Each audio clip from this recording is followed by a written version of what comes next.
Hello everyone, I welcome you all to Answer Me TV. For those of you who haven't subscribed to my channel, please do so by smashing the subscribe button and turn on the notification bell so that known in Shonen name as Mbudzi. At the instigation of British marauder Cecil John Rhodes, Zimbabwe was colonized and forcefully absorbed into the global capitalist monetary system in 1896. Producers of goats were forced into dry, unproductive edges and forced off their land, which had an inevitable negative impact on them. Goats were formerly used as payment for wrongdoing and as a form of punishment for crimes against the general weal. For the natives, goats were a simple and relatively liquid means of exchanging currency. The goat's history in Zimbabwe.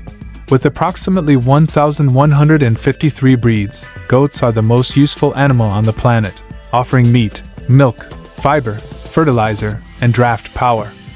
Anyone looking at Zimbabwe's history may see how closely agriculture and colonization are linked. Given that there are more than 4.5 million goats in Zimbabwe, it might be difficult to comprehend why goat meat is not served on Zimbabwean dinner tables. However, it is not necessary to travel too far in the direction of colonialism's legacies to fully comprehend why goats were marginalized in the first place or why there is currently an excessive infatuation with unusual varieties. In Zimbabwe, goats have traditionally played a significant role in both the economics and culture.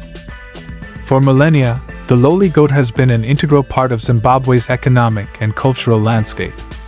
Goat keeping is not only a commercial endeavor but also strongly ingrained in the people's religious and cultural customs. The goat's journey in this country in southern Africa is a monument to its endurance and significance as one of the first domesticated animals. Goats have long been respected as a bridge connecting the material and spiritual worlds.